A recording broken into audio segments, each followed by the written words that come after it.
Hello, chart watchers, and welcome to this Thursday, June 7th, Market Watchers Live Show with your hosts, Tom Bowley and Bruce Fraser, who's filling in for Aaron Swinland today. For those of you joining us for the first time today, welcome to the show. And for our regulars, welcome back. Take a look at the action so far today. We got the Dow Jones Industrial Average continuing its rally from yesterday after breaking out above 25,000. It's up another 127 points today to 25,273. The S&P 500 currently down 1 point at 2771. The Nasdaq taking it on the chin, down 52 points at 7637. Russell 2000 also fading a bit today, down 7.5 points, 1668. 10-year Treasury yield trying to reverse up near that 3% level. Hit 299 earlier today, back to 296. Volatility index also trying to reverse after setting a multi-month low back down below $12 at the close yesterday. We are back up almost 5% today on the volatility index. Energy having a very strong session today, leading the market to the upside, up almost 2%. Technology, not so great. It had been rolling here in recent sessions, but we are seeing profit taking kick in today. In the consumer discretionary space, restaurants having an awesome day, breaking out above their late April high. McDonald's came out, announced layoffs this morning, and soaring on the news, up over $5. Back above that late April high. The exploration and production index leading the energy space to the upside as we try to get back through a key moving average in this 825 level.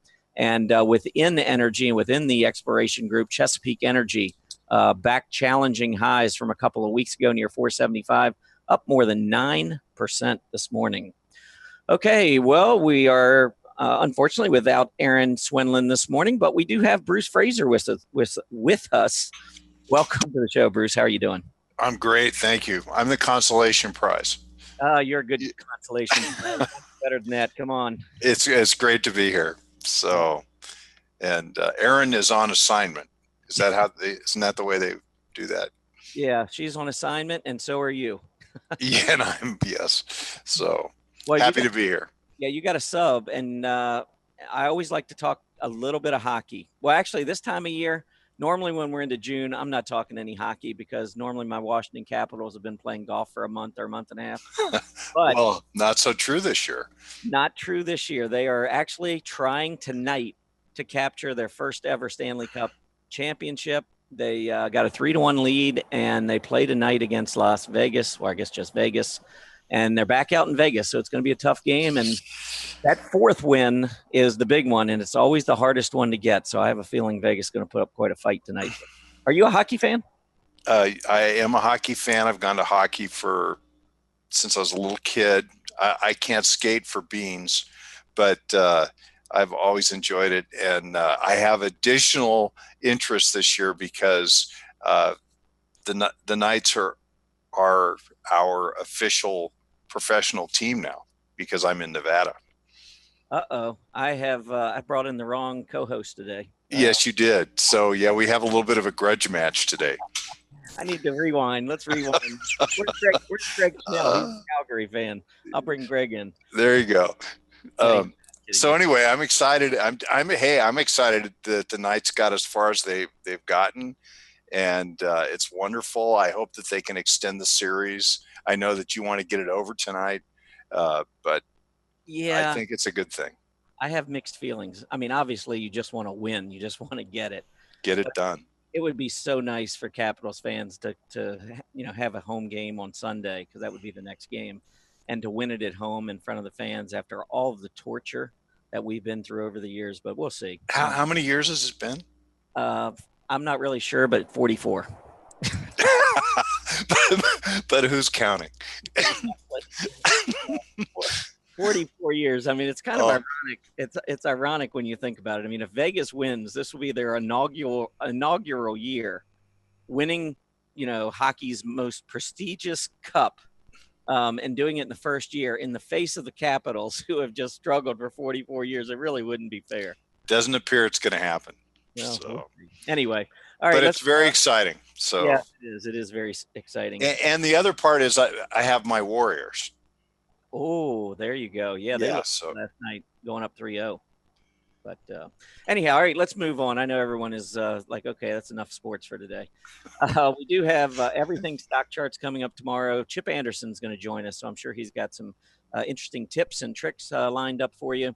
I'll be doing a workshop next Tuesday. Have not decided what I'll do. So when you fill out that survey as you exit today, if you have an idea, slip it in there. Like I said, I haven't really thought about it too much yet, but I'm sure I'll be coming up with my topic soon. And then we'll have Bill Shelby on. He's going to come on for an extended period next Thursday. And he's going to be talking to us a little bit about, his workflow as a trader. Of course, he works and does a lot of the development of things at StockCharts, but he also trades and has an interest in the stock market, as you all know. Bill hosted one of my webinars a while back. We used to have some very interesting conversations about the market and how Bill felt about it and so forth. So he's going to give you a little different side of Bill Shelby next week. I'm looking forward to that. Yeah, I can't wait for that. Yeah, it should be a good one. Today, though, we've got Bruce Fraser. Bruce is going to be with us all day. I'm really thankful that he's able to stay with us all day. He's going to go through a presentation with you in about 10 minutes or so. Then we'll get into the 10 in 10. Core Point Lodging, CPLG, will be our first stock today. I went through and picked those stocks already, so I just want to let you know so I don't waste your time as you type in symbols for today's 10 in 10. I already have them picked. They're going to be small cap stocks with scooters between about 70, 75. And I picked them deliberately from different sectors and industry groups to try and get a wide range of stocks. Haven't even looked at the charts. I literally picked them from the scooter report. But we'll take a look at those in the 10 in 10. And then we're going to wrap up today with Anatomy of a Trade. This should be extremely interesting because, as you know, Bruce Fraser follows the Wyckoff approach. And so he's going to do a couple of stocks, going to show you a couple of stocks under the Anatomy of Trade, how he approaches the market, which I think you'll find extremely interesting. Okay, let's get into what's going on in today's market. Very interesting action. We see the Nasdaq lagging today and the Dow leading. We haven't seen that for a while. But first, before we get into some of those charts, let's take a look at the 10-year Treasury yield. We had a really nice uptrend in play. Looks like maybe we're putting in a reversing candle. So maybe a short-term top here at about the 3% level. The candle is a reversing candle, but of course, we still have a few hours to go before the day ends. So we don't know what that candle is going to look like by the end of the day. But if it finishes like this, or maybe even pulls back a little bit further, we could have a bearish engulfing candle, which could mean in the short term, we see the 10-year Treasury yield pull back a little bit. One of the dynamics going on in the short term as we see the Dow Jones break out and above that 25,000 level and begin to lead on a relative basis. When we pull up the dollar index, the last 5 or 6 days we've been moving down. And if you look back since mid-April, we really haven't had a stretch of this much weakness. We had about 2 or 3 days in the second week of May where we pulled back, didn't even get to the 20-day moving average. Today we have moved back. Well, actually, this is yesterday's close. Yesterday we pulled back, got down just below the 20, but we held it. And if you pull up the UUP, this will give you a little bit better indication of what's going on today.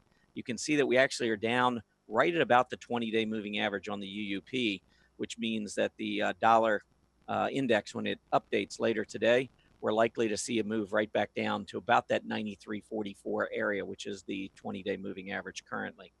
But what that's doing with the dollar pulling back is it is allowing money to rotate back into the Dow and the S&P and away from particularly the small cap stocks. So if you pull up the Dow Jones Industrial Average here, you will see that the Dow has moved to about a 2.5-month high, which I think is very bullish. I expect, even though I do think the dollar goes higher and that the small cap stocks outperform, I'm expecting wide participation. I think the Dow and the S&P 500 will go higher. I just think they'll go higher at a slower rate. But currently, with the dollar pulling back, we are seeing the Dow breaking out above recent highs. And next level to watch, probably up about that 25,350 area. We got as high as 25,326 earlier. But I think the biggest level on the chart, after we had the huge sell-off the beginning of beginning of February, that began this whole period of consolidation, that bounce back rally on the Dow failed at 25,750. So I think when we get back up there, that's going to be a level to watch. And off of the high in January, it almost looks a little bit like an inverse head and shoulders, possibly, with the left shoulder going in early February, the neckline being established on that bounce back rally at the end of February, come back down one more time, put in the head, and now could potentially be moving back up to that 25,750 level to form the right side of what could be an inverse head and shoulder pattern, something to keep in mind. The S&P 500 also breaking out recently above the highs that were established in May and then back in April. So we are at almost a 3-month high here as well. And I would say the 2775 to 2800 area on the S&P is pretty important. We got up as high as 2779 and change earlier, and we have pulled back a little bit from that level as the S&P 500 now is flat for the day. I mentioned the small caps though, and the Russell 2000. I think you're going to see a completely different chart. All of these highs, even the one back in January, has easily been cleared on the Russell 2000. And all of this strength is coinciding with that strength that we've seen in the dollar. But we are getting a little bit of a pullback here on the Russell today. And I think with the dollar consolidating, even pulling back a bit, we could see a little bit more of this. I think with the PPO still pointing higher, I think the momentum is still very strong on the small caps. But when you get a strong PPO, a normal pullback could be as low as the 20-day moving average, which is rising right now at 1632. We're currently at 1668. So I think there could be as much as maybe 2% more downside risk here in the short term on the Russell 2000, but I do expect the dollar is going to go higher. The key for me, though, with the dollar is we've got to get through the 95 level. I'm going to bring this up in a little longer term format. I'm going to stick with the daily chart, but let's take a look at the last 2 years. And off of the downtrend that we saw, the last time we had a decent size reaction to the upside on the dollar was September and October, where we ran from 91 back to 95, came back down to a lower low. I think this looks a little bit to me like reverse head and shoulder pattern. We got up to 95, talked about this a week or two ago, how the 95 level would probably provide some resistance, and it has. We got right to that level, and we've turned back down, but I think this is going to be short term. A perfect inverse head and shoulder, we'd go back to 91 on the index. I don't think we're going back that low, but that is a possibility. If that were to occur, I think you'd see a lot more relative strength in the Dow and the S&P. I don't think we'll get that far down, though, in the dollar. I think this is going to be a temporary pullback and then a pushback to the upside. Let's take a look at the chart of McDonald's. Mentioned McDonald's at the opening of the show. They announced that they're laying off folks. There was no head count given, at least none that I found. But they are going to be doing layoffs. And you think on the one hand, well, if a company's doing layoffs, that's a bad thing. But corporate America, we're thinking about the bottom line. If the revenues are still there and they're reducing headcount, they're actually cutting expenses, then bottom lines in this environment, in a strengthening economy, bottom line should go up. So the market is anticipating that with pretty nice breakout here. And if I recall correctly, when we had Julius de Kempenaar on the show and we had our Monday setups, McDonald's was Julius's pick. And it wasn't so much with what he saw here. He was looking at the RRGs. He saw a little bit of short-term relative strength building in McDonald's. And I think if you look at a long-term chart on McDonald's, the other thing he liked was that we've got this nice long-term uptrend in play, and we had pulled back to some key areas of support. So at least I think it was McDonald's. Maybe it was Coke. Maybe I'm going crazy. Either way, both of them are doing pretty well. But McDonald's having a good day on that news with the employee layoffs. A couple of upgrades and downgrades, and then I'll turn it over to Bruce. Let me go through these pretty quickly. One I found interesting, CSIQ, it's in the renewable energy space, Canadian Solar. This one was being upgraded. You can see it gapped up earlier, but continuing its sell-off for the past few days. I never like a stock that gets upgraded with this kind of a movement to the downside on heavy volume. There's a lot of selling taking place. So when I see an upgrade, I think manipulation. I think probably not very good things. But anyway, we gapped up early on the upgrade, but you can see the selling has renewed to the downside, and CSIQ is back down at its lower or at its lowest level on a closing basis. If it were to close here, it's taking out that low from yesterday. But on the downgrade side, we have First Solar, which is in that same space, and First Solar looks very similar. Huge sell-off here, increasing volume, but they're getting the downgrade. They got a gap up, or excuse me, gap down, rallied a little bit earlier in the session, but now has turned back lower.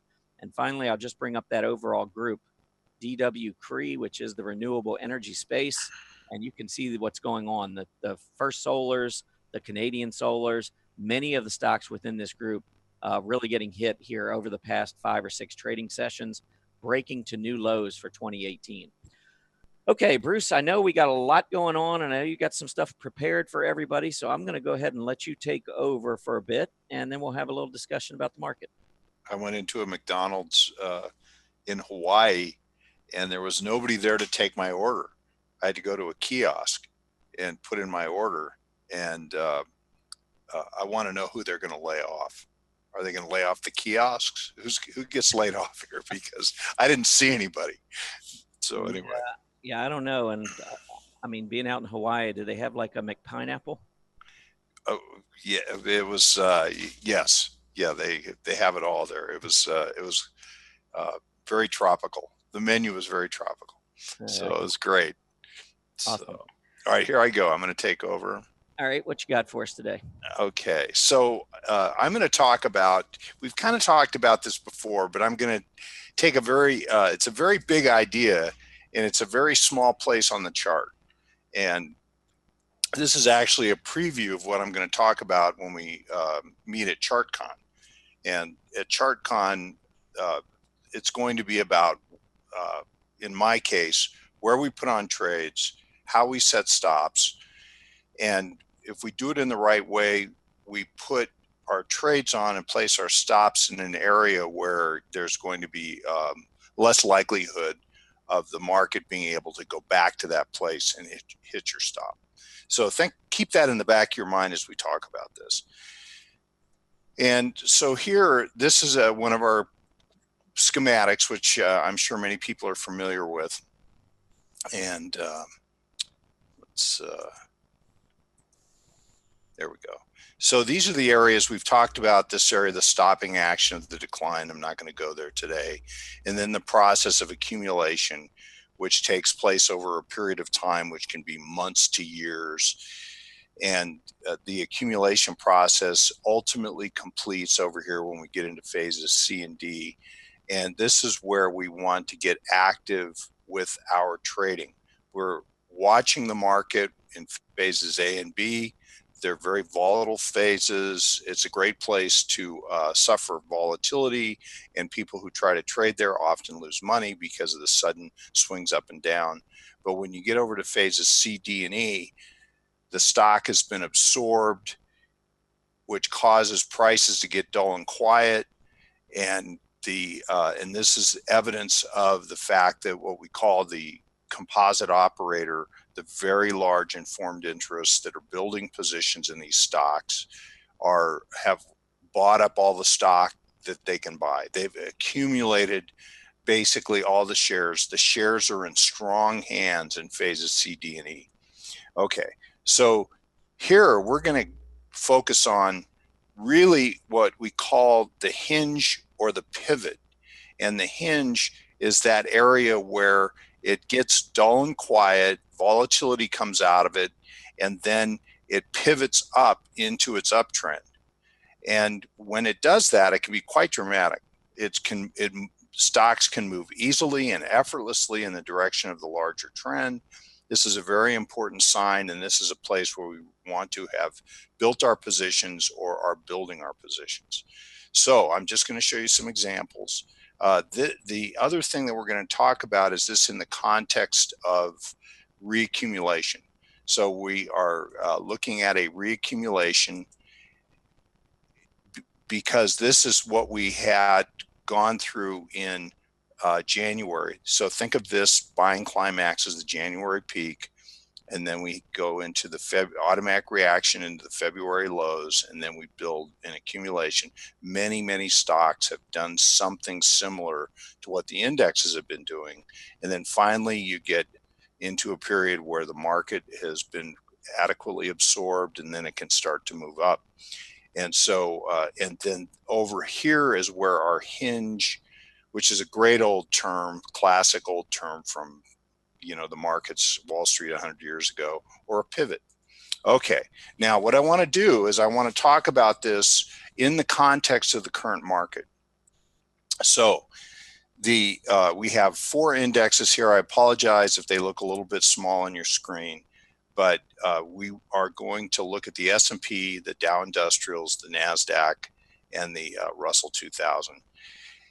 And we can see here this very large pivot that in the S&P 500 where there's a very wide volatile period. Now look at this is all phase B right here. Look at the volatility.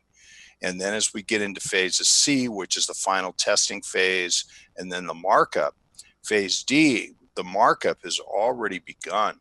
And here we are marking up to resistance and then backing up. Well, this is what we have it here labeled the last point of support, which is an old Wyckoff term for the last place that support is found before it starts to mark up into its new uptrend. So we can have more than one of those. We can see it came up to this resistance level and then it paused. And in the pause, we have what amounts to, it's a little difficult to see it here, but this is a hinge. This is a pivot because we had a little bit of a shakeout. I actually wrote a blog on this a couple of weeks ago before this little shakeout happened, very common.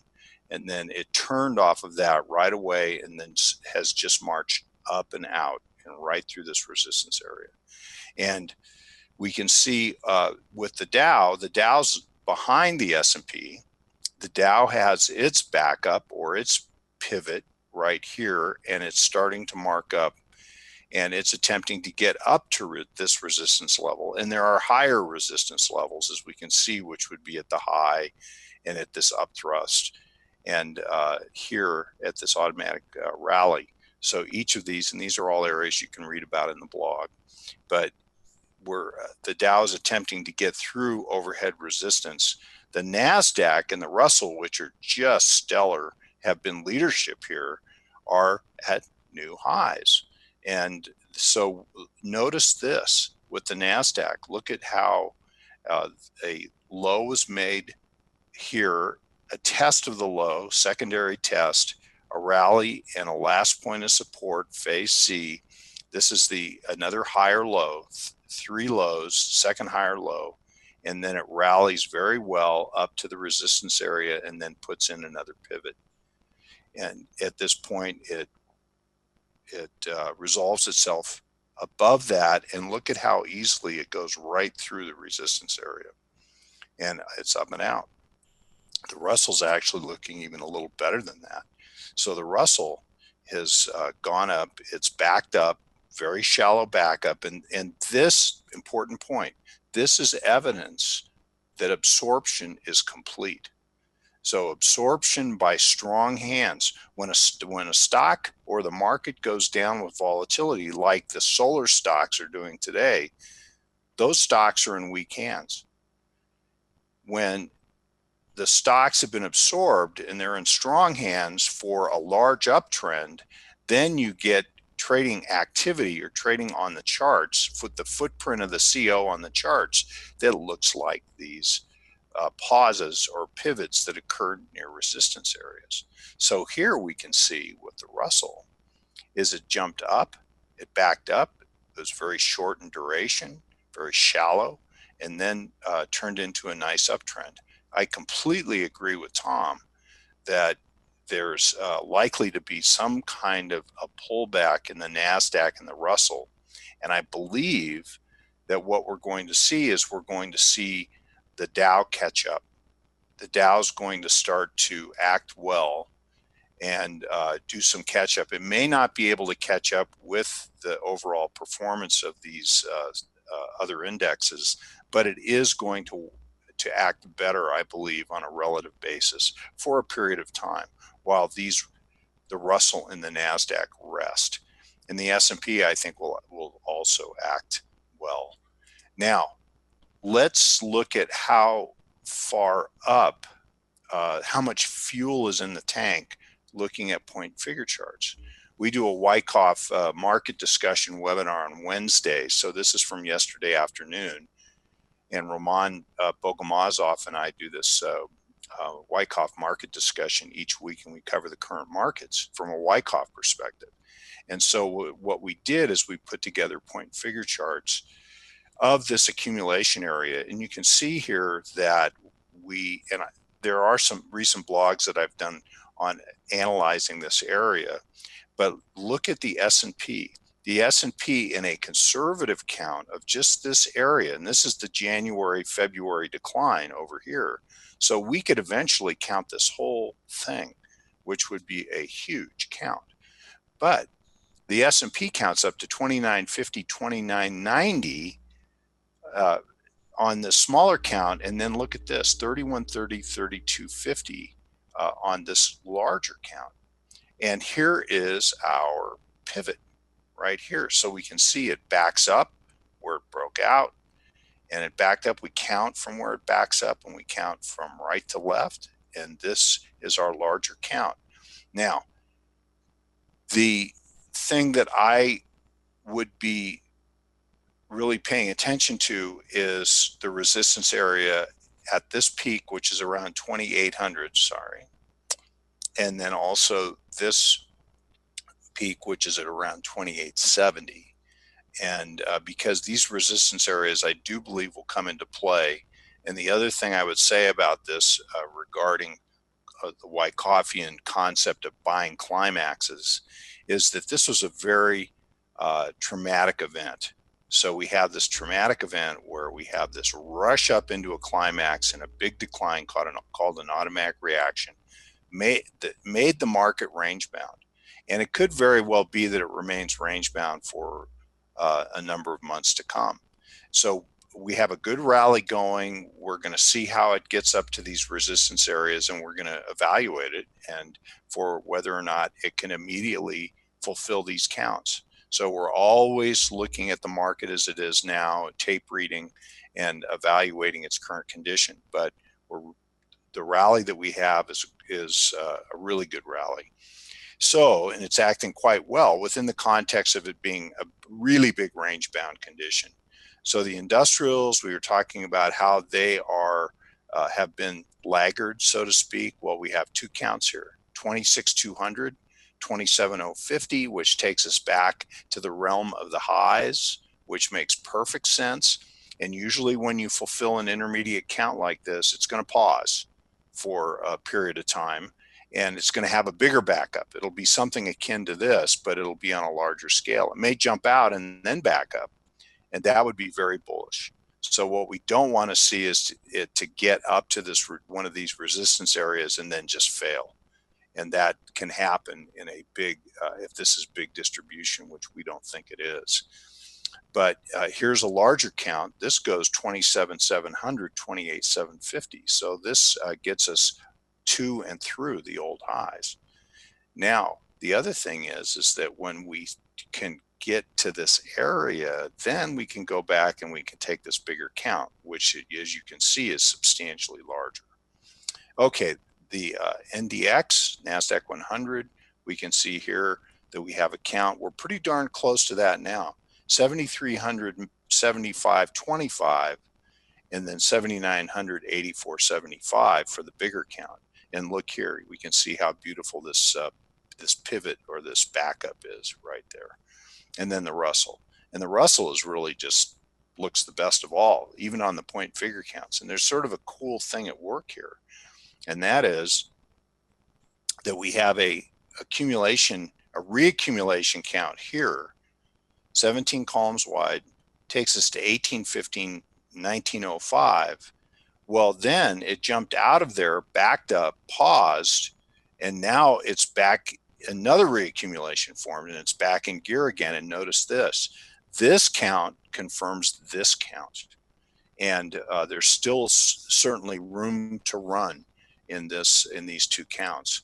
And so this, I think, is very encouraging for the Russell continuing to be leadership.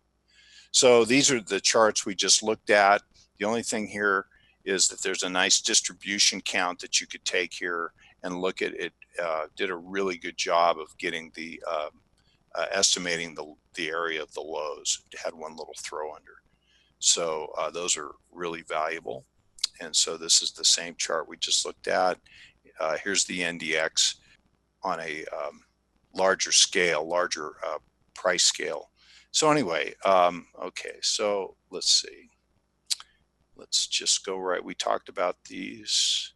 And so the only other thing that, let's see, how are we for time? We're in good shape. is here's the Nasdaq Composite, and here's a Wyckofian view of this accumulation area from late March through May, into May. And it has all these great characteristics. And so selling climax, automatic rally, this sets the range, support and resistance. Then we have an up thrust or a sign of strength that takes us to the top. This is resistance. And so then we have a pullback. The last pullback in phase C, we call a last point of support. And this results in a good rally up and out of the accumulation area. And we work very hard at developing our eye, our skill at being able to identify these LPSs and tests, because these are important areas to initiate trades. So we would see that the test comes down to support. It cannot get to the LPS. This would be a good conservative place to enter a trade. Stop goes below the LPS low, and because this market is now under accumulation and nearly complete, we expect that the risks of it going down through the LPS low are low. And so this is a very good tactical place to put a trade on, because there's a low percentage possibility of the stop being executed. And we can, yeah, go ahead. Yeah, I was just going to ask a question there on that LPS. Sure. At the moment that LPS, at that particular time, so we're talking about toward the end of April, do you know that that's the LPS at that time, or do you have to see that bounce back first? We're attempting to identify that LPS in that moment. Okay. And so some of the things we would look for. Now, Tom, I don't want to take too much away from my ChartCon presentation, because I'm going to reveal the secrets there. Oh, okay. But I am going to give one away here. And that is that what we would see here is a climactic decline. Now, we can't see the volume. Volume helps, and volume is very important to Wyckoff. But look at this rush down, two really big bars. Now, this is a 2-hour chart, so 2-hour bars. It goes down and to the area of important support. We use the term springs, this low of the support area, but it's not technically a spring. But what we would do is we would wait for a good bar that reverses back up through support, and then it comes down and tests. And so we have a couple bars here where we can see that there's resistance to declining. These are an excellent place to initiate trades. There's a minor test. LPSs are typically always tested. So we look for the test, which is a higher low on a very small scale that suggests that the market is exhausted, the decline is exhausted, it's done going down, it wants to turn up, it wants to pivot up. And so this rally is really a nice rally because it happens quickly and it goes up into the middle of the range. We would have been happier with this if it had gone up to the resistance area, but we would maybe put one tranche on of the trade at the LPS if we can identify it, but we also are prepared for a bigger test. And so this test comes down and you can see that there's an attempt to decline. Volume, I'm sure, was lower here than it was here. And then there's an attempt to turn off of that, pivot up. Look at that nice tail. So it rallies up, shows that there's some good demand in that bar. And then there's a test that comes, a couple of tests that come in the hours that follow. And we would be buying that test. And so that might be tranche 1 or tranche 2 of our position. And then this rally confirms our idea that this market's under accumulation. So we have a theory it's under accumulation. So we have a position on here, maybe here, and then here. This is the pivot. This is the jump out and the backup. So this is a big sign of strength. Signs of strength are really important because look at the difference between the way this trades. It's like sideways, and it's getting duller and duller as it goes through here. Where look at the declines that precede it. They're just wicked, volatile, and show that this still accumulation is taking place. So what we like to say is we like to put ourselves in the mind of the CO and say, well, what's the CO's motive here? And so the CO attempts to bring the market back down again to see if supply comes out. They don't know how much supply is available. And when they see that there is not enough supply to bring the comp back down through the lows of the LPS or to these lows at the spring in phase B, then they go, the supply has been absorbed and there's good demand in this market, and they are buying the weakness. The CO is using the bottom of the range to accumulate their positions because they're building such huge positions. And so these are the tests that confirm the bullishness. And so we're always judging that. And so here we would also be willing to put on a tranche here because we can see the volatility coming out of this. And so we always are averaging up our position. We only add if our prior positions are winners. And so here we have maybe a third tranche that goes on, jumps up, attempts to back up again on a very minor scale, and then an uptrend begins. So this is all very constructive rally behavior. All right, one more question. Sure. Okay, so the LPS, if you get into an initial tranche there, I can look back to those prior lows. I'm looking at maybe, where you might say, well, our initial view has changed. Things have changed in the market. Now, all of a sudden, we don't see what we had seen before. If you get into the LPS, I'm assuming that prior low would be like a stop area for you, that early April low. Yes. Because that you're considering to be the spring, that's your bottom. Sure. So anything below that would kind of ruin your theory here with Wyckoff. Exactly. And if we have a pivot up, let's say that we are able to buy shares on the test. And if we have a pivot up, we may take this stop and move it up under here. Okay. Now, what about, you were saying the next tranche in, after you show that strength in middle of May, where you make the breakout and then you go into that period of lesser volatility? You said that's a period where you would consider adding. Yes. What would you do with your stop at that point? Would it be all the way back down to the LPS, or would it be higher? Yes, you always move your stop on the entire position as you go forward. And so now you can use judgment here. And I'm going to spend at ChartCon, I'm going to talk all about these tactics. So I apologize if I'm a little brief in this, but you could put a stop under here. If you bought say tranche 3, let's say you bought it here or here, this is nice because it sort of springs that prior low, or here as it's testing another higher low. You can move your stop on all 3 positions, say under here, or you can move them under here. Mm-hmm. But I would think that you would want to move your stop as you put a position on here and you turn up, you're going to put your stop on tranche 1 and 2 under here. Okay. And then you put it under here. And so the question for a Wyckofian is, do I go 1 support level down or 2 support levels down on my stop? Okay. And we typically are always moving them up underneath prior key lows as it moves up, with the expectation is that it can't get back there. Gotcha. And then here, I just threw this chart in just so you could see. This is an intraday. I love to do intraday charts. I'm a long-term position type person, but I love to look at the shorter term, and all the Wyckofian principles tend to be in force even in the shorter term. And so here you can see this is a 10-minute point and figure chart.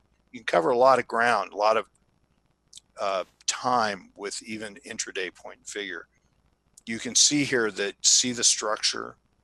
Sign of strength is here. Automatic reaction. You have phase B, and then you come down. This is an LPS, and then a jump up and out and a backup. And so you can see all the elements are there, and then you can count that. And this little business right here counts up to 80.65 on the Nasdaq Composite. So, and these can tend to be terrific.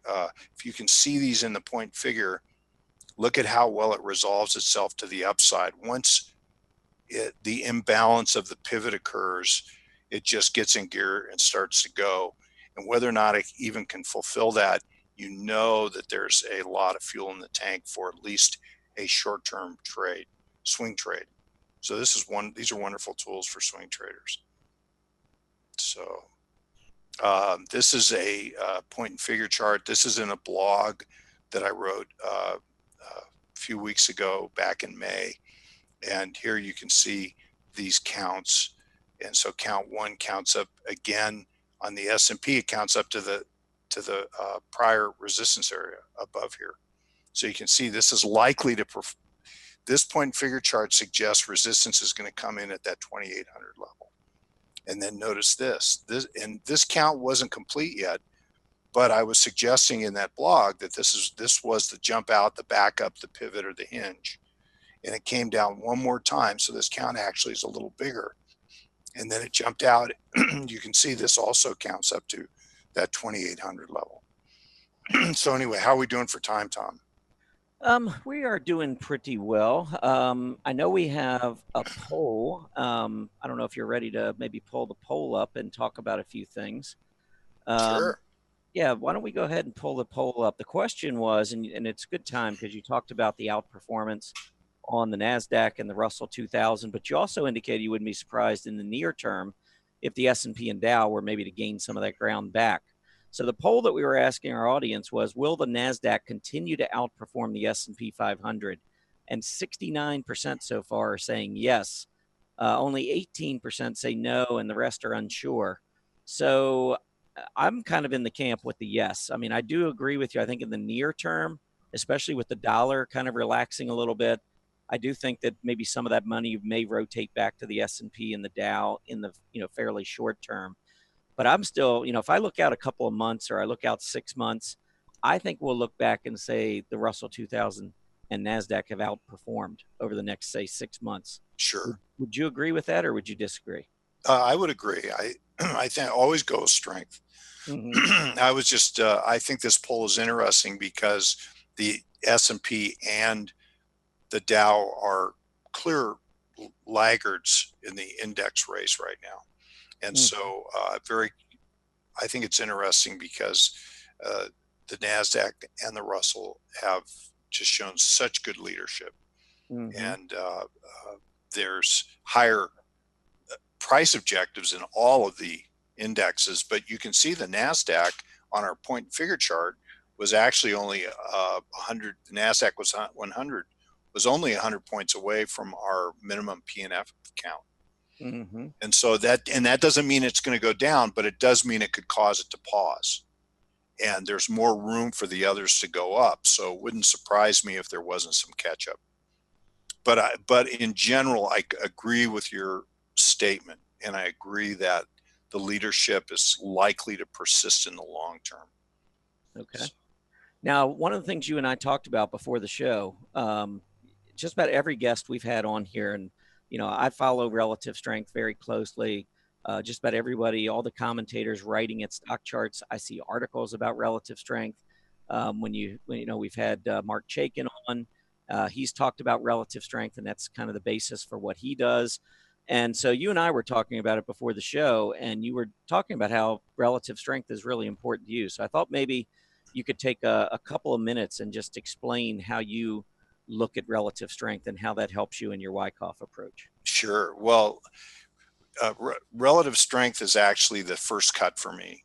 And so when I look at stocks, I want to know that they're outperforming, and I've been doing it this way forever, is I want to see that they're outperforming the S&P and also that their peer group is outperforming the S&P.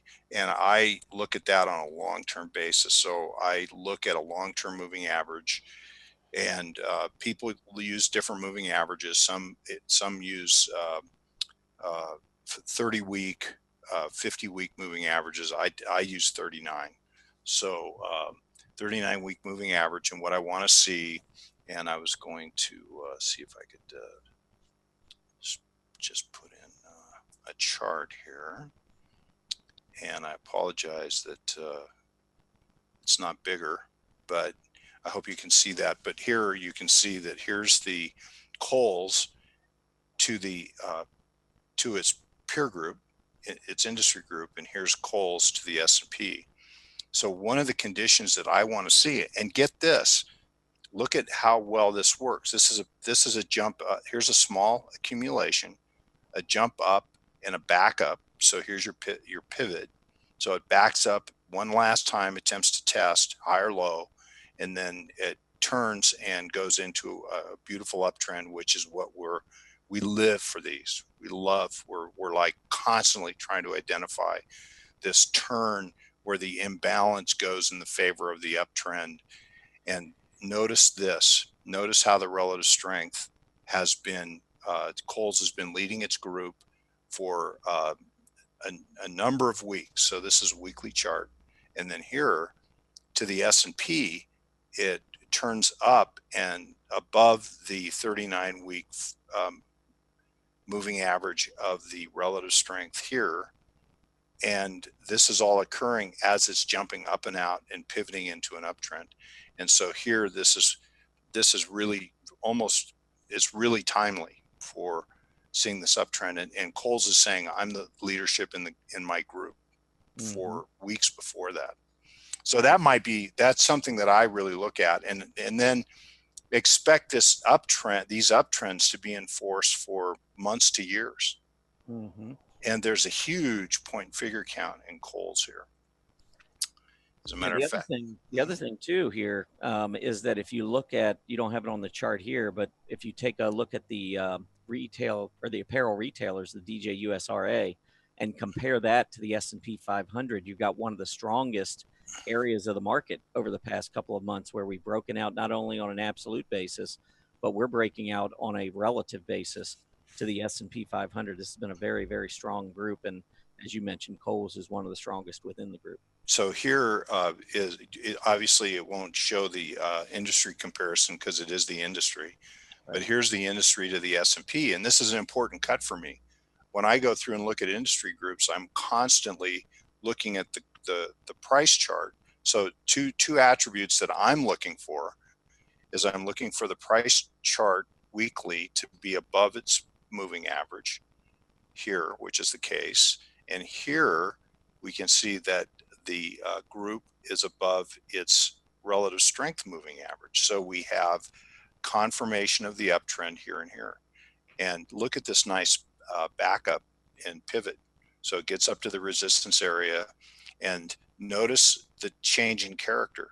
Big decline, a lot of volatility, less volatility. But then here, just a big decline with a shakeout type action. And Tom, look at this, a shakeout or a spring, which is something that we like to trade. We try to trade these, but we don't trade the spring itself. We trade the turn up back into the support area, which is like right along here, and then a backup. So here's the test.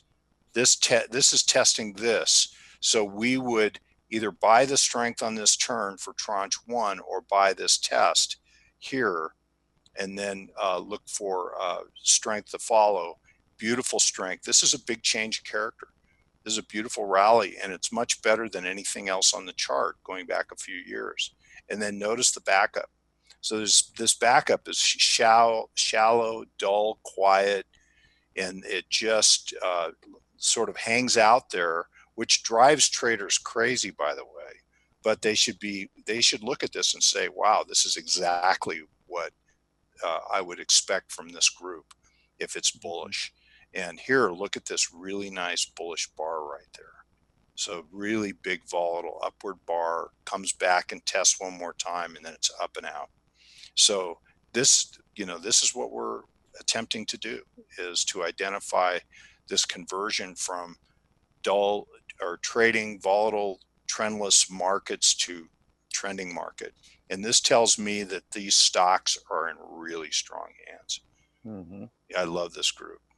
Okay. All right. Well, we're going to move into the 10 and 10, but you're going to be hanging around with me for the entire show. So what I thought we would do here with the 10 and 10 is I went through, and as I illustrated or talked about at the beginning of the show, I took 10 stocks from the scooter report under the small caps because the small caps have been doing so well and we're seeing pullbacks. So I thought what I would do is pick companies, small cap stocks that are between 70 and 75 on their scooter rank. And what I'm hoping, I didn't look at the chart yet, other than the first one, which I have just annotated a few minutes ago. But what I'm hoping that we'll find are some small cap stocks that have been doing pretty well, but maybe have pulled back to some key support levels. And what I'd like at the end of this, if you don't mind, Bruce, is maybe if you take a look at these charts as I go through them, if any of them stand out to you from a Wyckofian perspective, either bullishly or bearishly, I'd love to hear about it at the end of the 10 and 10, if that's okay. I got my pencil. I'm taking notes. All right, here we go then. Let's go ahead and move into 10 and 10. First stock, CPLG. CPLG. Now, this is a stock that actually had gapped up really nicely all the way back in January. And I do not like when I get a big gap up and I see a huge black candle like this. I'm not a big fan, especially off of an uptrend, because after the gap up and everybody jumps in, you got market makers on the other side of the trade. So when you put in a filled candle like this, it's telling you that you're closing well below the open, so that the market makers, essentially the shorts, have control, even though the action was pretty good to the upside. Now, I like the stock on this kind of a move. I just don't want to trade it at this point. I want to let it settle down. And as you can see, we came all the way back down to price support, and then we took back off again. We struggled at this 25.75 level, but then finally made the breakout, increasing volume. But over the last 5 days, as the small caps have had some problems, this one has actually pulled back pretty nicely into an area where I think we should see some support. We've got price support around 25.75, and we've got that rising 20-day at 25.87. So I do think that this is a level that that we might grow a little bit interested in. The next stock is MDCO. MDCO. But by the way, CPLG was in the consumer discretionary space. It's a hotel. So now we're going to go with MDSO, which is technology. This is a software company, and we've talked a lot about how strong software stocks have been. MDCO is actually at a major area of resistance, in my opinion. I wouldn't be jumping in at this level because I do think that there is a chance that tail today earlier breaking out and then pulling back. If we don't get that breakout on the close, I think maybe we pull back. But the closer we get to about 32.5 to 33 on the downside, I like the stock because, again, it's in a very strong area, and I am seeing some strength here in the PPO. I think the volume was building a little bit as we were making the uptrend heading toward resistance. So I do think MDCO looks kind of interesting as well, but I'd be looking maybe on a pullback. I wouldn't want to chase it, especially with it sitting right here below price resistance. Third stock, SPPI. This is in the healthcare industry or healthcare sector, and it's a pharma. Now, this one had a huge move up back in April. It's been within a trading range between 14 and 23 throughout 2018. It's a pretty wide trading range. But we did gap up with heavy volume. We went back into that gap, didn't get all the way back to the bottom, and we've started rolling back up again. I think a breakout above 21 would be a bullish development here, especially if it's accompanied by some increasing volume. But if you notice, that was the gap down we saw back in March. We went all the way back up, and look at that long tail. When we get those long tails above key resistance and we fail, that to me is a short-term warning sign, and you can see what we had on SPPI after that. Notice again, we had a false breakout, and then after that tail, look what happened the next several days. What I want to see is a confirmed close above 21. If we get that, I think your next stop would be up at 23. So I think SPPI is definitely an interesting chart as well. I expect most of these charts will be pretty interesting given that they are in the small cap area and they've got a decent scooter between 70 and 75. Next up, AROC. This is an energy stock. It's in the oil equipment and services space. Another one that had a really nice breakout, nice volume coming in recently, but I think that breakout above $11 was pretty critical. So let's annotate that price support resistance line right there. So we make the breakout, a little bit better than average volume on that breakout to the upside. We get up above 12.25, and then we work our way all the way back down to price support. before trying to turn higher. I think we're just simply consolidating, but I do like this one. I think it's in a nice uptrend, good support around 1110. And what I'm looking for is a breakout above that 1235, 1240 area. So AROC to me looks interesting for sure, but I don't think I like it right in the middle of the trading range. I'd like to see maybe a little bit more strength, either a breakout or let it pull back on light volume and get closer to that 1110, 1115 area. The fifth stock, this is in the restaurants and bars area of consumer discretionary, Texas Roadhouse, TXRH. A beautiful cup that I looks to me like is forming. I like these kinds of patterns. If we annotate this, you will see a really nice uptrend all the way through here. And since then, we have been consolidating. There's the top of the cup. Here's the bottom of the cup, potentially. We're not quite to the right side, but it certainly looks like we got this nice little cup forming. 65 looks like a short-term resistance area, but I think a pullback down close to that 20-day moving average would present a nice opportunity for entry into Texas Roadhouse. So that is stock number 5. Stock 6, let's keep it going. This is in the financials, financial administration stock, again, small cap, EVRI. EVRI, Every Holdings, nice breakout. I love the volume here. I like the pullback that we're getting today on much lesser volume. I would be looking at a couple areas. There is some price support from the breakout above the January high. And then you've also got some support coming in just above $8 from the tops that we saw back in early March and again in early May. So I think this area of support is a pretty good one. If it does fail to hold $8, I still believe you'll see that 20-day moving average down just beneath that level. Hold, you can see it right there at about 760, just above 760.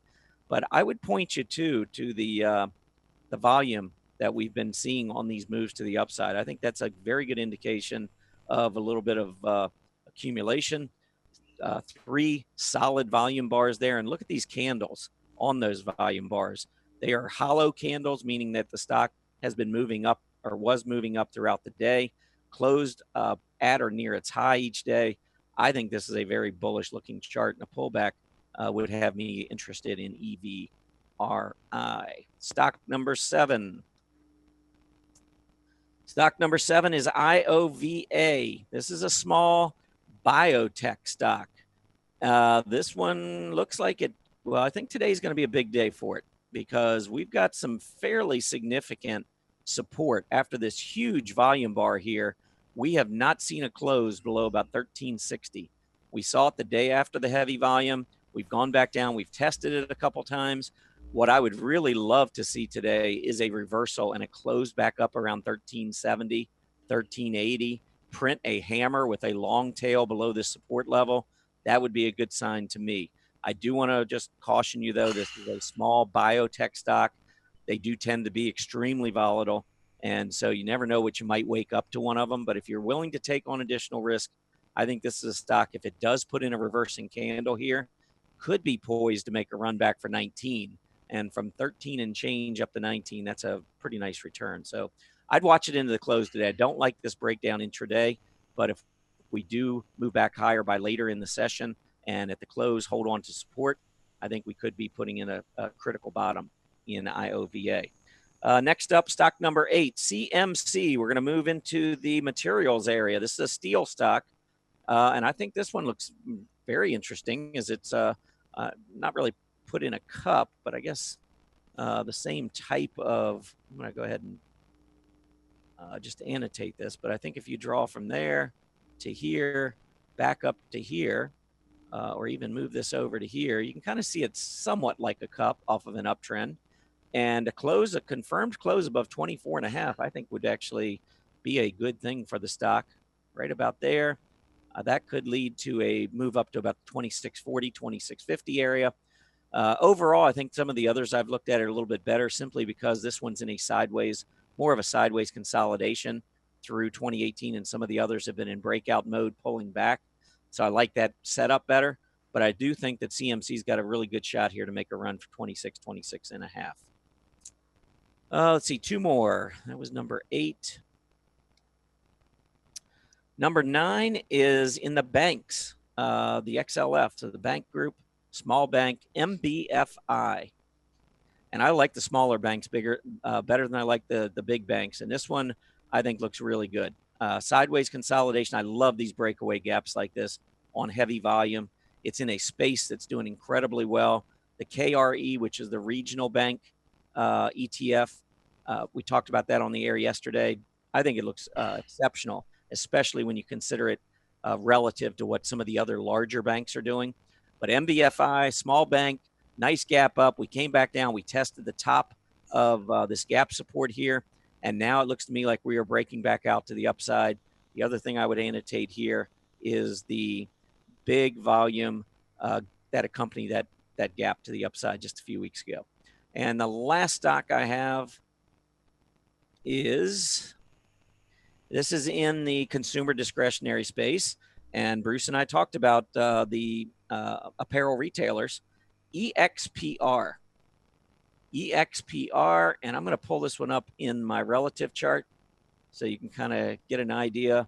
Here is the apparel retailers making this big breakout on an absolute basis.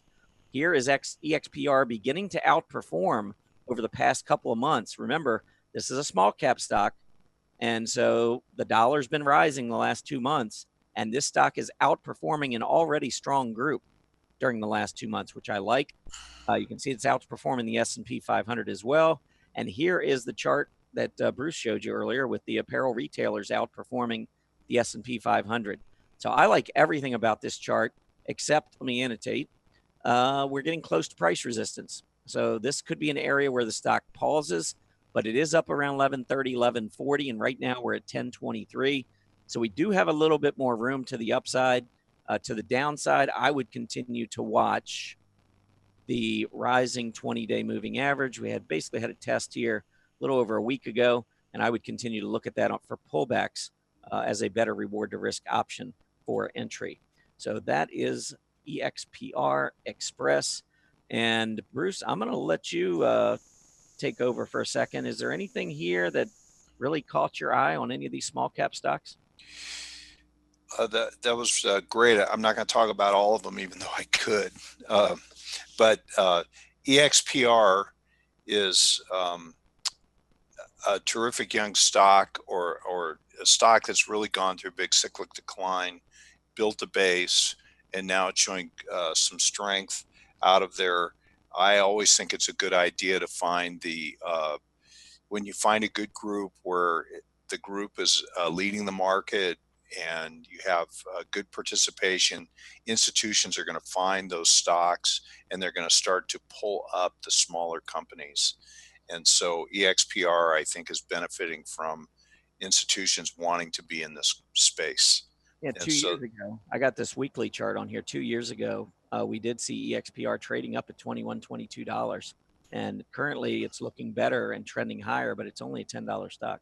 Right. And so built a nice cyclic base, and now it looks like it wants to go up. I think it's a great idea. And I think that the thing that you'll like is you want the group to be the tailwind that's pushing these stocks up. Mm-hmm. And the institutions are now awake about how good these stocks are in this group and how good the group is. And they're looking to these companies saying, where can I find value in the smaller names? Mm-hmm. So I think this is great. I just wrote a blog on regional banks and this last week, so people check it out. And I think MBFI is just a great idea and a great group. And it was basically comparing regional banks to the money center banks, and how they're telling two different stories. And I did a relative strength chart where I compared regionals to the big money centers, and it's a really fascinating relative strength chart study. IOVE, huge base, has a breakout above the initial public offering. Mm-hmm. And so after sort of swooning in the middle, so that's a really nice accumulation that's occurred.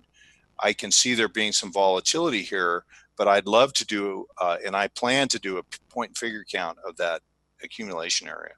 because it's big. Okay. Does this chart, this longer term weekly chart, does this give you more hope for the stock? I mean, I go back and I see that it really struggled at about this $14, $15 area on multiple occasions going back many years.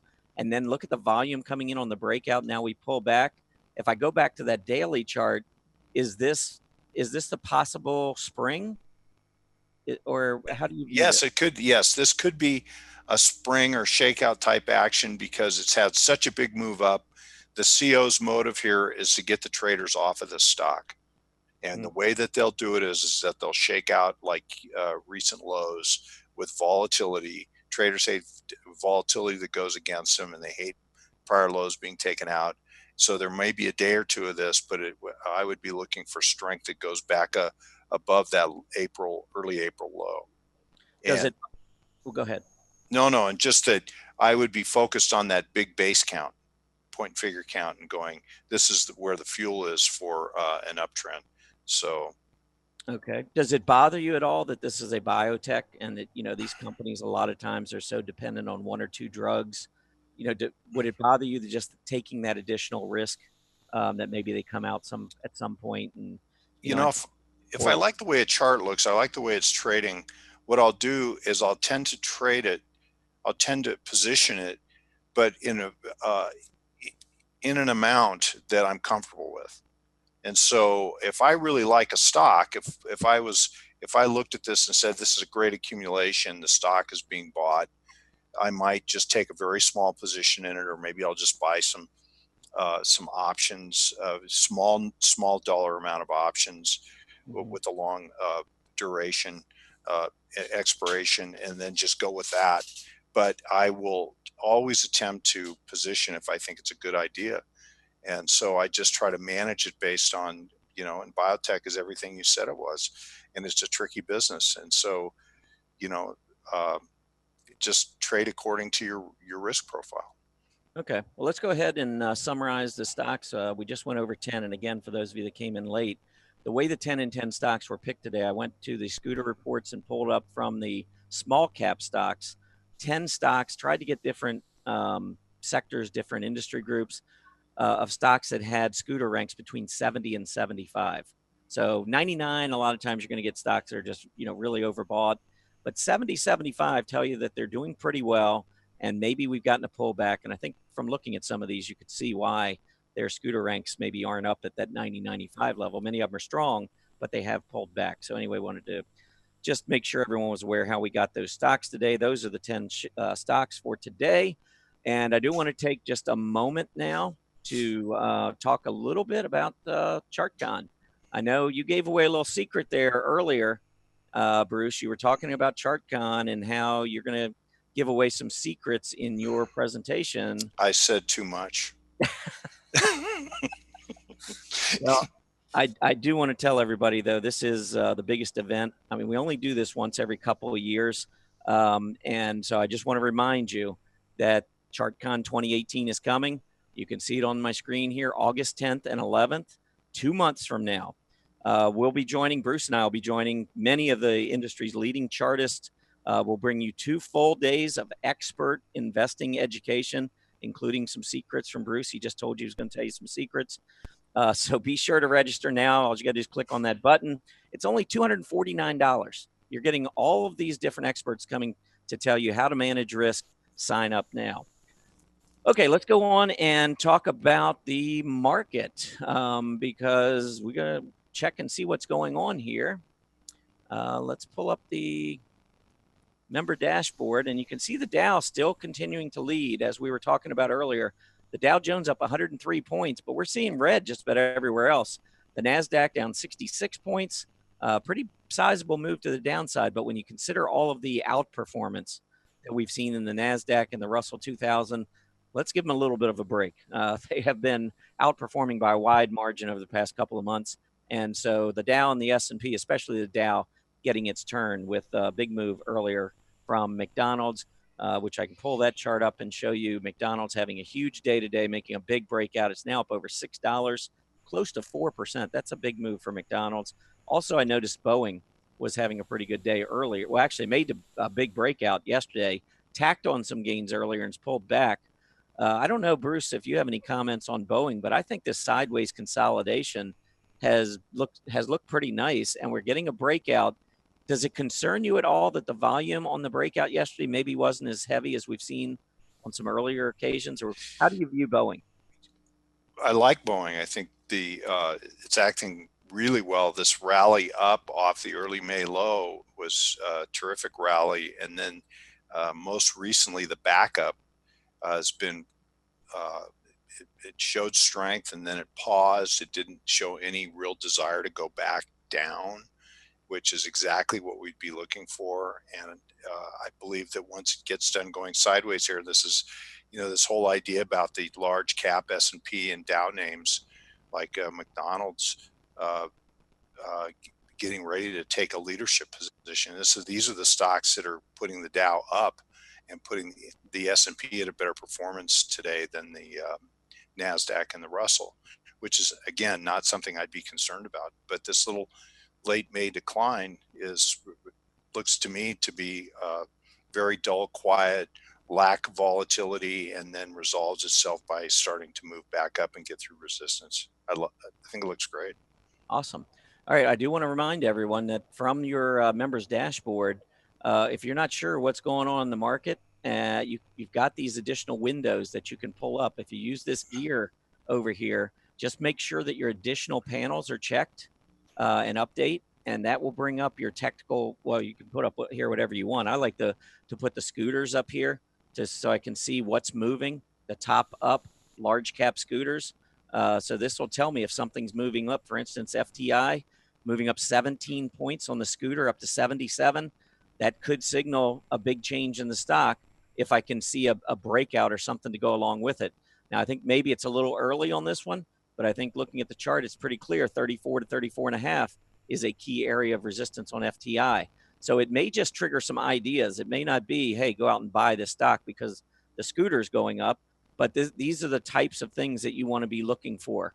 NXPI among the mid caps, you can see after moving up on some pretty decent volume, sideways consolidation. Look at the volume coming in today as it breaks out above this consolidation range. Looks to me like this one also is strengthening. So just make sure that you use all the tools at StockCharts to be able to keep you up to date. Okay, we want to move into anatomy of a trade, and I'm really excited for Bruce to be here today because he's talked a lot about Wyckoff and how he uses it. So Bruce, if you'd like to take the floor here for a minute or two, or actually maybe several minutes, and go over a couple of trades, maybe one you've been through and another that maybe looks good to you right now, whatever you'd like to share, take it away. All right. I will be going to, I put a couple of them in here. So here, this is when we talked about I believe that it was the our April meeting where I was on Market Watchers Live. And so I was kicking myself after you, because you were on here, and anybody listening to that program knows you talked about Shake Shack before they came out with their earnings report, which were just absolutely awesome. And we'll just go ahead and take it away. Let's remind me of what I didn't buy. Well, this is like that book on golf, right? What's the title of that great title? It's Not a Game of Perfect. So, or something like that. Anyway,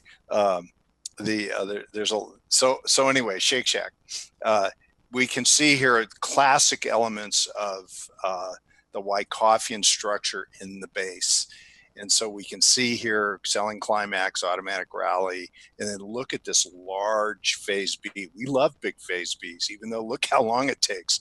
It's like almost a 2-year event. And of course, we don't trade phase B because this is when you build point and figure count. I'm going to show you a point and figure count in a second. And then one last attempt to go down.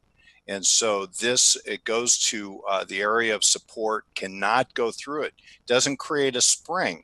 So we call it an LPS, last point of support, because it doesn't make a new low. And so if we're at all unsure, look at this nice little sort of accelerating climax down towards support. And then there's attempts to go down, but look at how the ranges get really narrow and it just gets real dull and quiet in here. This is something that we would become very focused on as potentially being important support, and the support is going to hold. So once it turns up, so we would wait, we get a good bullish bar, another good bullish bar, we can buy here. There's a test right here, which is this big wide-ranging day with a tail. It's a week actually. And then up and out. So big change of character. Look at this beautiful rally, and it gets up to prior minor resistance, and it just accelerates up and out, sign of strength. And then it comes back, and it comes back to the midpoint of the range, which is about as far as we want to see it come back. And then it turns up off of that and has another good bullish bar, couple bars right here, and gets dull and quiet. Can't come back down. So I own Shake Shack. I bought it in that area, and I did not buy the LPS, but I bought it over here, and with the expectation that could jump up and out. Now, what would be the convincer? The convincer for me, there's a couple things. One is distribution count was fulfilled. It missed it by one box, so it went to counted 29, went to 30. So we fulfilled the down count. So that's something that that's important to us. And then from here, we have a minor count that goes from the LPS to the selling climax, and that count takes us to 111. Then we have the backup, and the backup, or the second LPS, the high or low LPS, counts up to 123, 130. Now, we don't know whether or not it can get to that level, but what we're really interested in is whether or not there's fuel in the tank and that there's good fuel for a move up. And then this is what Shake Shack has done subsequently. So here's the March, April, May period right here. And then post earnings had a big jump, and now it's just keeps following through. It's up to 63.72.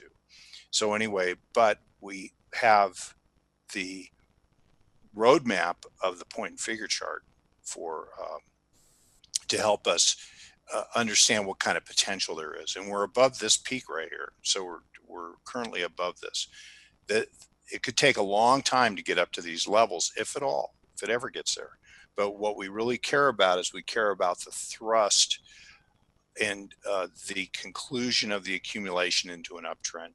And now our job is to manage the uptrend, and we can do that with relative strength analysis, etc. Okay, so there's that is. And so so now, should we move over to you at this point? No, go ahead. I want to do another one. Okay, so now Tom asked me to do one that was maybe more of a work in progress. I mean, they're always a work in progress, but you can see that I'm a position trader. I try to trade for longer time horizons. This is my mission in life. Not that I haven't done short-term swing trading and so on, which I enjoy doing, but this is really what I work. This is my work. And so here we can see Nordstrom, which is in this retail space, which all of a sudden has started to come to life. And this is actually a blog that I wrote. And this is the chart I put in the blog back on April 23rd. So go back and have a look at that. And then I bought Nordstrom. And Nordstrom, just so you can see, we have a count. I'm not even taking the whole count. I'm just taking half of it. Counts up to 85. So at this time it was 46.78. So we can see that this is the notion of the pivot. And we talk about in this article the idea of jumping the creek. And this is different from jumping the shark. So just so you know. And so when you jump the creek, it's an attempt to get above sort of this roving resistance level, which we talk about in that blog. But when you get a head of steam and you can jump it, then you're in a position where the market can start to run, and the stock or the market can start to move into a trend. And so here we can see that these are really sharp advances. So here's a nice jump here. Here's a nice jump here. Well, my attempt was to buy on the test of the bottom of this this pivot or this hinge area. and now it's attempting to go up, but you can see that it's up at the resistance level and it's still inside its accumulation. And so this is one that I'm watching for its ability to commit up and out, but it's a work in progress with, a small profit. And so, we always want to make our entries, think like traders when we enter, and then think like position managers when we get in and they start to work. And this one is working a little bit. So this is what I'm seeing here. This is what I'm attempting to campaign in this particular stock. Awesome. Now on JWN, now I was looking at the daily chart today, and it did look like it was trying to make the breakout, but I guess it would be better in the short term if it makes that breakout today. It got up above the February high. I think it got as high as 53.5 on an intraday basis and pulled back. So of course my short-term trading perspective kicks in. It's like, well, I don't want to ride it back down in the near term. Do you care?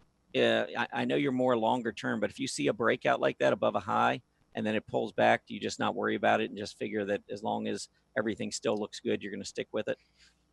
Yeah, very good question, because this rally I think is a good quality rally here, and so we have some good bullish bars, attempt to get up. The problem is now today, for instance, there's a little bit of a tail as it goes up to the resistance area. What I would want to see is in the near term is to see an attempt to get up through here into the resistance area and then pause without backing up very much, become very dull and quiet. And so far this range, it's got a little volatility in it, but now there is an attempt to commit upward. But it could very well be that this accumulation is not done, or it's not accumulation. And so the thing is, when you get up to resistance, you always have to be prepared for the idea that when you get to resistance, you go back to support again. But I will give a stock that I'm attempting to position all the room I can. And so I may snug up my stops, but I will generally let the stops do the work. Okay, cool. And try not to overmanage. I'll try not to overmanage it once I believe that it's a position trade. Okay. So if I'm still concerned about it and I think that it's not acting the way I expected it to, I'll think of it more like I'll become a trader. Okay. All right. Well, I'm going to go ahead and just take it and go over a couple of trades. That first, I'm going to start with a couple that didn't work for me. And the first one was Michael Kors. They actually came out with earnings. This was the big gap down on heavy volume.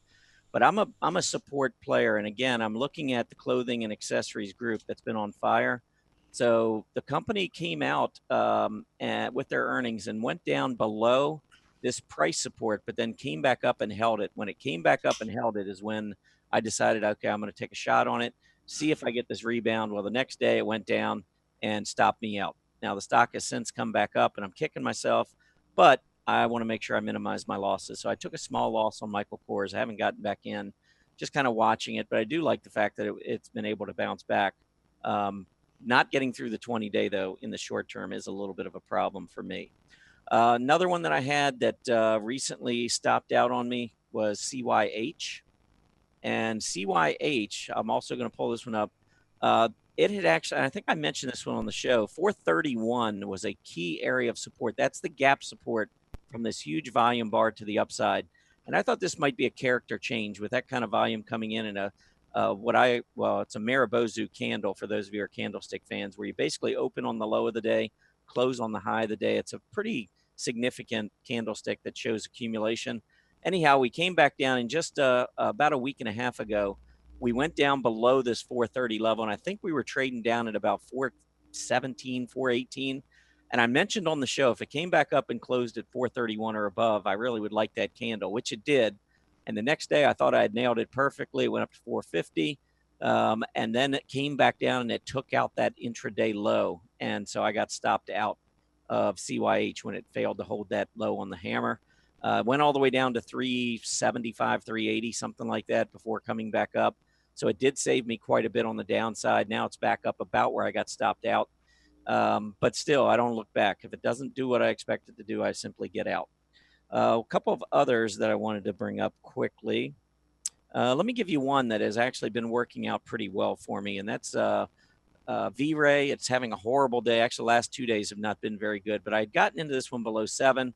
I'm looking for it to hold the 20-day. So a close below the 20-day, I'll probably get stopped out. I'll take a much smaller profit. Probably when it was up around 8, I was thinking if I could get it close to 850, I was going to be out of it. Maybe I was a little too greedy on that one. We pulled back, but I really want to see this 20-day moving average hold. The other one was Roku. This one's been doing pretty well. I really like the volume coming in recently, putting in these higher highs and lows. But I'd gotten into this one after it reported good earnings and pulled back close to the moving average. Maybe one stock I'll give you very quickly that I'm stalking, which is Red Hat. Red Hat, I think, is in a nice uptrend, beautiful cup. And if we get a pullback, I've actually got an order in down near the 20-day moving average to buy. I like this pullback on lighter volume. Okay, so let's go ahead and summarize. We did go through a few stocks here, and it was great getting your perspective, by the way, Bruce. We don't get that very often on here because you're not in here very often. But well, thank you for having me. Yeah, I think it was really good to get that trading perspective that you give us. You know, it's much more of a longer term, maybe a little bit more along the lines of what Erin does. She looks a little bit more longer term, and I'm definitely more short term. You know, I start thinking I get a stock and like Roku I've had for a month and it's killing me. I don't want to hold it, but it looks good, so I'm still hanging on with it. We'll see where it goes. I love to do intraday charts and intraday point and figure, and I try to do that work every day. You know, whether I'm trading something or not, and maybe in some future session we can just do all intraday. Yeah. Why coffee and intraday? Absolutely. You know, they apply to all different time frames, right? Absolutely. Absolutely. Yep. So we got the Dow right now up 99, getting ready to wrap up the show. Nasdaq down 69. Do you have, it sounded like from what you said earlier, you're bullish the market. Do you think the summertime, because it does tend to be a slower period, do you see any kind of a pullback over the summer, or do you think it's full speed ahead? I think that we go to resistance, which is there's 2 levels of resistance up ahead. I'd love to see us go to the highs and then pause, and maybe we pause for a period of time in the summer. But my expectation is that it's a pivot or a hinge, and that it has fuel in the tank to go higher after that. Yeah, so I think higher before we pause, and that would be a great bullish scenario, and I think it's very possible. Yep. And also, I did start to use my Twitter account, and I'm doing Wyckoff only, just do some charts, and it's RD Wyckoff, RDWYCKOFF, at RD Wyckoff. Awesome. So, yeah. Well, it was great having you on the show today, Bruce. Really appreciate it. I know Erin appreciates you coming in, subbing for her today. Always great to have you on here, my friend. It's always good to be with you guys. All right, and that is a wrap for today. I want to thank everybody for being with us today, especially Bruce joining us. Please remember to complete that survey as you exit. As a quick reminder, Market Watchers Live airs 5 days a week, Mondays through Fridays, from noon to 1:30 p.m. Eastern Standard Time. Have a great Thursday afternoon, everybody. See you back here tomorrow on Friday, and go Caps. Happy trading. Thank you all. Bye-bye.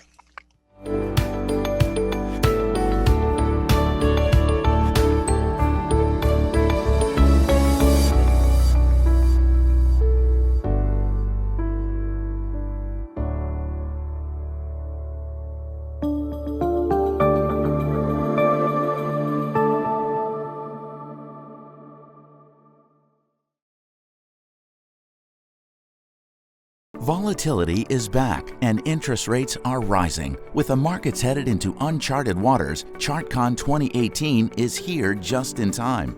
See how the experts are protecting themselves and watch live from the comfort of your home or office as they reveal the risk management strategies they use to stay profitable in any market.